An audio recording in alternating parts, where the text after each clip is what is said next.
Assalamualaikum warahmatullahi wabarakatuh. Apa kabar semuanya? Semoga dalam keadaan baik. Nama saya Izzatul Mutia, NIM 249 dari Prodi PGSD Universitas Muria Kudus. Nah, di sini kita akan belajar tentang filsafat pendidikan. Apa itu filsafat pendidikan? Filsafat pendidikan disusun oleh dua kata, yakni filsafat dan pendidikan, yang masing-masing memiliki makna berbeda. Istilah filsafat berasal dari bahasa Yunani kuno, yakni philein yang berarti mencintai dan sophia berarti kebijaksanaan, sehingga filsafat bisa diartikan sebagai cinta kebijaksanaan. Sedangkan pendidikan memiliki arti sebagai suatu proses mengubah sikap dan tata laku seseorang atau kelompok orang dalam usaha mendewasakan manusia melalui upaya pengajaran dan pelatihan. Hingga bisa disimpulkan bahwa filsafat pendidikan adalah penerapan metode dan pandangan filsafat dalam bidang pengalaman manusia yang disebut pendidikan. Filsafat pendidikan memiliki 5 ruang lingkup. Yang pertama, merumuskan secara tegas sifat hakikat pendidikan. Yang kedua, merumuskan sifat hakikat manusia sebagai subjek dan objek pendidikan. Yang ketiga, merumuskan secara tegas hubungan antara filsafat pendidikan, agama, dan kebudayaan. Yang keempat, merumuskan sistem nilai norma atau isi moral pendidikan yang merupakan tujuan pendidikan.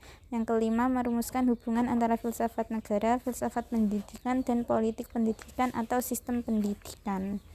Selanjutnya yaitu sistematika filsafat pendidikan. Ada 3 sistematika filsafat pendidikan. Yang pertama, ontologi pendidikan, epistemologi pendidikan, dan aksiologi pendidikan.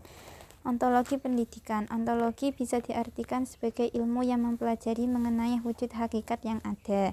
Epistemologi pendidikan. Epistemologi membahas tentang bagaimana proses mendapatkan ilmu pengetahuan, hal-hal apakah yang harus diperhatikan agar mendapatkan pengetahuan yang benar, apa yang disebut kebenaran, dan apa kriterianya. Aksiologi pendidikan. Aksiologi mencoba memberikan penjelasan mengenai kegunaan pengetahuan dan cara pengetahuan menyelesaikan suatu permasalahan. Selanjutnya yaitu tujuan filsafat pendidikan.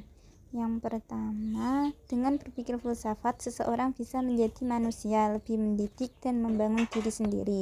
Yang kedua, seseorang dapat menjadi orang yang dapat berpikir sendiri. Yang ketiga, bagi seorang pendidik, filsafat mempunyai kepentingan istimewa, karena filsafatlah yang memberikan dasar-dasar dari ilmu-ilmu pengetahuan lainnya yang mengenai manusia, seperti misalnya ilmu mendidik. Ada beberapa aliran filsafat pendidikan. Yang pertama yaitu aliran progresivisme. Progresivisme adalah suatu aliran filsafat pendidikan yang memiliki pemikiran mengenai perubahan pelaksanaan pendidikan menjadi lebih maju. Filsafat progresivisme berfokus pada peningkatan kemampuan peserta didik melalui pengalaman, kemampuan diri atau kemandirian, dan lain-lain. Yang kedua yaitu aliran konstruktivisme. Konstruktivisme adalah suatu aliran filsafat pendidikan yang berfokus pada pengembangan dan peningkatan perkembangan logika dan konseptual dari setiap peserta didik. Teori konstruktivisme berpandangan bahwa dalam proses belajar, siswa yang harus mendapat penekanan, siswa yang harus aktif dalam mengembangkan pengetahuan, bukan guru atau orang lain.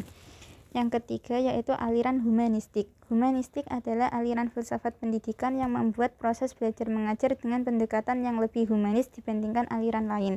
Salah satu penerapan nilai humanistik dalam pendidikan adalah memfokuskan peserta didik untuk berpikir kritis secara induktif, serta mementingkan pengalaman individu dalam proses belajar layaknya sistem confluent education, open education, dan cooperative education. Selanjutnya, hubungan filsafat dengan filsafat pendidikan. Profesor tahun 1950 mengemukakan tentang hubungan antara filsafat dengan filsafat pendidikan, bahwa filsafat tidak hanya melahirkan sains atau pengetahuan baru, melainkan juga melahirkan filsafat pendidikan. Filsafat merupakan kegiatan berpikir manusia yang berusaha untuk mencapai kebijakan dan kearifan, sedangkan filsafat pendidikan merupakan ilmu yang pada hakikatnya jawab dari pertanyaan-pertanyaan yang timbul dalam lapangan pendidikan.